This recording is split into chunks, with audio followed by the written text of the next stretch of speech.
Welcome to a special interview on India's 77th Independence Day.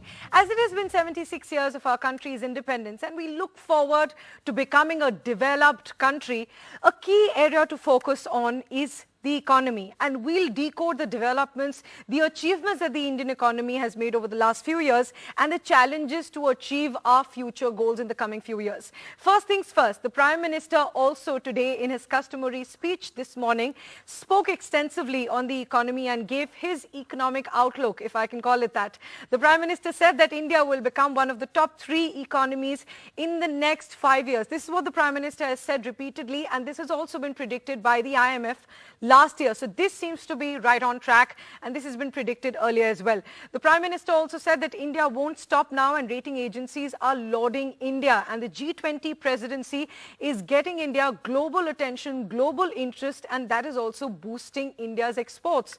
The Prime Minister said that global inflation has been imported to India while the government is taking several steps to control prices, but those steps are not enough and more needs to be done. Importantly, the Prime Minister has also reiterated that India will become a developed economy by the year 2047. So by the time we celebrate 100 years of our independence, the aim is to make India a developed economy. Currently, we're a developing economy. Let's see whether that happens, but to understand whether we're on track to achieve those goals and what have been the achievements, we have the President of the Confederation of Indian Industry, or CII, Mr. R Dinesh, joining us on the broadcast. Thanks very much, Mr. Dinesh, for joining us. So first things first, the Prime Minister spoke extensively on the economy. So what are your key takeaways from the Prime Minister's speech? What are the key highlights for the economy and for the industries?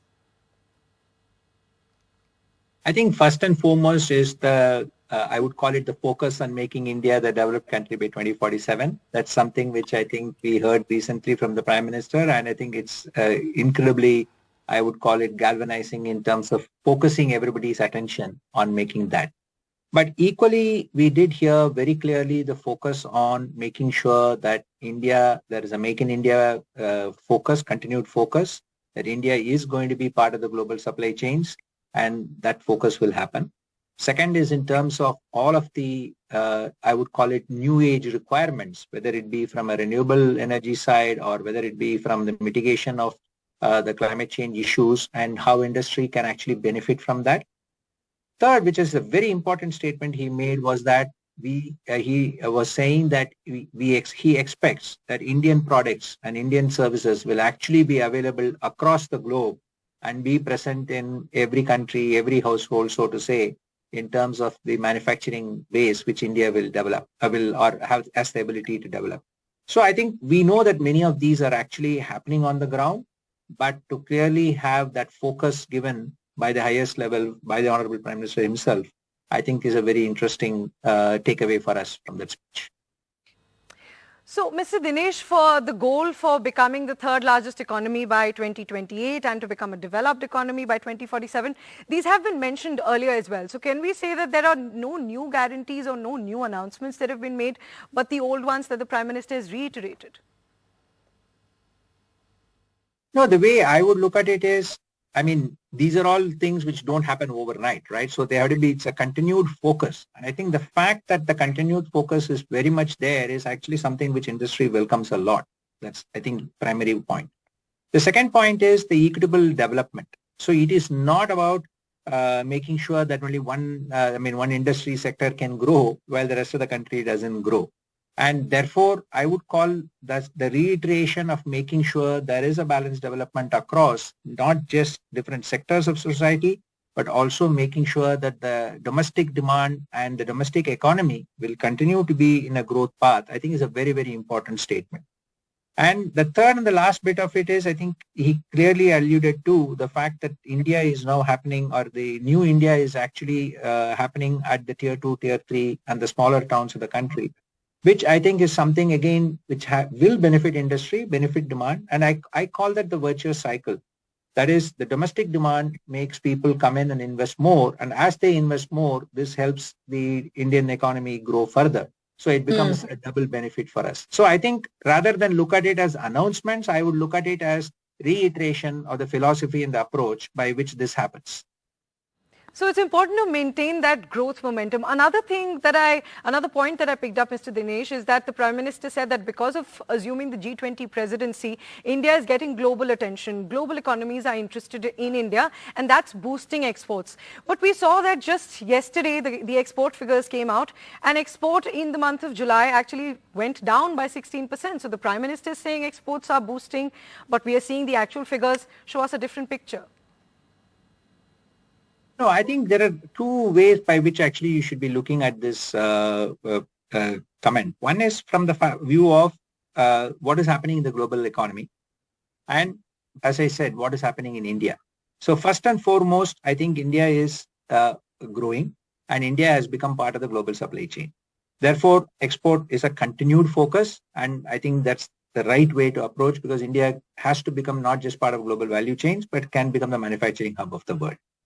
The second issue is in terms of what happens on a monthly basis. I haven't seen the data, so I don't want to comment on which sector has grown, what has not grown. But one thing is very clear, manufacturing continues to grow from India, and the focus on investments taking place for Indian manufacturing to become part of global value chain is something which continues. Therefore, I will look at this. I mean, as I said, I can't comment on 1 month's data, but I will look at this as, if at all, maybe a minor issue which may be there from particular products or commodities. But overall, considering that the world is not growing, you will have challenges in terms of export. But I think you will continue to see a significant upturn in terms of our manufacturing exports.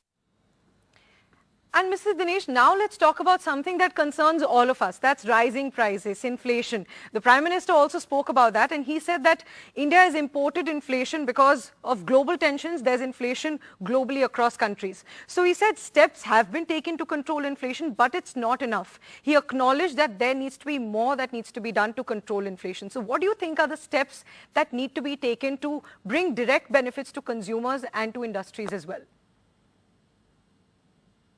First, if you look at it, India actually, I would say, has handled the global inflation issue significantly better than most even other developed countries. And businesses which are present across the world will confirm that the kind of shock which took place in the developed markets with double-digit inflation is something which India avoided. So first, I think we should give credit to what has happened, whether it be RBI or the correct focus from the government side in terms of making sure that inflation has been controlled to this extent. The second is the speed of reaction. And while I can't take specific products or commodities, across the board, you will see that there is a very quick response to anything which is affecting both a common consumption product as well as which is affecting a potential opportunity for India to be competitive in the global world. So I think these are the two general, or I would call it the correct approach to make sure that we take care of this. So when I think at least the way I took away from the Prime Minister's speech of saying that, much more needs to be done, means that he's going to be continuously watching, the government is going to be watching, RBI is going to be watching, and making sure that quick steps are taken or any corrective steps are taken at great speed, which I think has been one of the hallmarks of how this government has gone about. From an industry perspective, obviously, we want to make sure that inflation is controlled, but the right balance between growth and inflation is something which we continue to focus on. And again, I think this RBI has been very, I would call it, measured in its approach of balancing these two, which I would give due credit to them. So we do hope we see the direct changes in prices because of these steps being taken. Tomato prices have been much talked about. But apart from inflation, these issues add up to the overall Indian economy's development. And one important statement the Prime Minister has been making recently is that by the year 2047, India will become a developed economy. So to reach that stage, what do you think will be the challenges from here on, India at 76 to India at 100? What do you think are the challenges? So I think there are two elements to this, and I call that broadly as ease of doing business and cost of doing business, right? So if you want to become a developed country, obviously you have to continuously focus on both of these aspects. And I think whatever steps have been taken on the ease of doing business, I would say the primary focus earlier was on ease. Now I think it's on cost. So as we go down this path of becoming a developed economy or to get to a developed economy, I think we just need to make sure that we continue our, I would call it single-minded focus on making sure that we get the full value of every rupee we spend on infrastructure, every investments we make. And therefore, things like the Gati Shakti program, for example, making sure that digitizing the infrastructure, because if you create infrastructure, you have to see that you utilize it better. And I think the Prime Minister articulated it when he launched the Gati Shakti program in terms of saying that we know very well that when we spend X rupees, then somebody else comes and redoes that. And we don't want that to happen, which I think is, and that is being tracked digitally, means it is lower cost.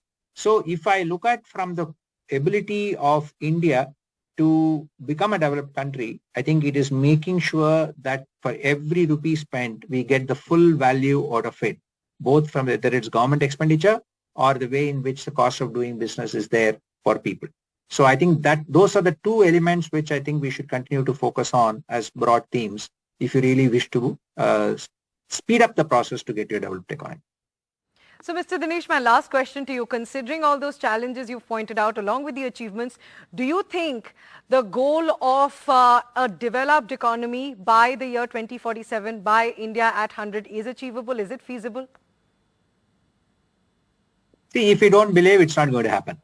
And I think as CIA, as industry, as I would call it, people who are involved in making that happen, I think all of us must believe and have a clear, I would call it, path to get there. It's not just having the belief. I believe it is possible, and that will happen on the back of not just doing all the good things which has been happening today, but like I said, making sure that we continue to focus on these with a single-minded devotion. Mr. Dinesh, thanks very much for joining us on NDTV. Thanks very much for joining us and decoding the Prime Minister's speech. So as we've acknowledged, there are several achievements for the Indian economy over the last few years, but several challenges that first need to be acknowledged and then fixed if we want to achieve those economic goals. That's it from me on the broadcast. News continues on the other side. Thanks very much for watching.